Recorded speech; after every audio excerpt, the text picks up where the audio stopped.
सरकार सातत्यानं सांगतं आहे की गॅसचा पुरवठा जो आहे तो मुबलक प्रमाणामध्ये केला जातो आहे. मात्र लातूरचं हे जर चित्र आपण पाहिलं तर गॅसचा तुटवडा जो आहे तो कायम असल्याचं चित्र आपल्याला पाहायला मिळतं आहे. लातूरमध्ये दिवसेंदिवस गॅसच्या लाईनमध्ये नागरिकांच्या रांगा ज्या आहेत ते वाढताना आपल्याला पाहायला मिळतात.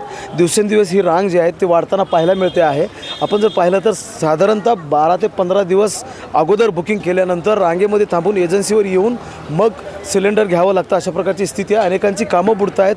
शाळा महाविद्यालयाची पोरं देखील या रांगेमध्ये थांबली आपल्याला पाहायला मिळतात. आज जर आपण लक्षात घेतलं तर कधी नव्हे ती एवढी मोठी रांग जी आहे ती आज गॅस एजन्सीच्या बाहेर असली आपल्याला पाहायला मिळते आहे. दिवसेंदिवस ही रांग वाढते आहे. प्रशासन सांगते की मुबलक साठा आहे, गॅस पुरवठा सुरळीत होतो आहे. मात्र उलट चित्र जे आहे ते आज लातूरमध्ये आपल्याला पाहायला मिळतं आहे. गॅस एजन्सीच्या बाहेर जे आहेत ते मोठी रांग लागलेली आहे आणि नागरिकांची गर्दी जी आहे ते सिलेंडर मिळवण्यासाठी झालेली आहे. एकूणच जर लक्षात घेतलं तर सुरळीतपणा जो आहे तो गॅस पुरवठ्यासाठी किंवा घरपोच सेवा देण्यासाठीचा जो आहे तो कुठेही दिसत नाही आणि नागरिक जे आहेत ते तासनतास रांगेमध्ये थांबलेले आपल्याला पाहायला मिळतात. गॅस पुरवठ्यासाठी नागरिकांचे हाल होत आहेत आणि एजन्सीकडे देखील मुबलक साठा आहे की नाही ह्याचं स्पष्ट उत्तर जे आहे ते नागरिकांना मिळत नाही. त्यामुळे नागरिक कुठेतरी अडचणीत आलेला पाहायला मिळतात. काही मुलं देखील आपण पाहू शकतो अशा पद्धतीने शाळा बुडवून जे आहे ते या रांगेमध्ये थांबले पाहायला मिळतात. कुठून आलात?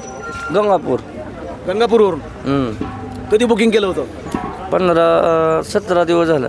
17 दिवस झाले बुकिंग करून, अजून गॅस मिळालेला नाही? भेटला ना, घरी येतच नाही? येत नाही. तुम्ही कुठून आलात? इथूनच आलेलं. कधी केलेलं होतं बुकिंग? 9 दिवस झाले आज. 9 दिवस रांगेत थांबावं लागतं. हां, रांगेत थांबावं लागतं. काय सांगतात म्हणजे घरी येत नाही का गॅस बुक? येतच नाही. काय सांगितलं जातं गॅस? येते म्हणलं नुसतं इथं गर्दी करू नका, येते पण घरी बी येणार झाले म्हणून आलो आज.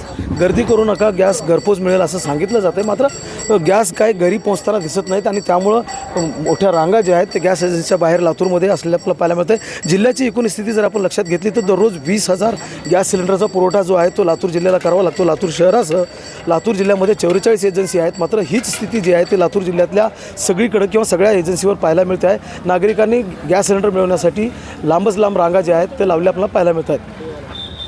महेंद्र जोंधळे, TVN मराठी, लातूर.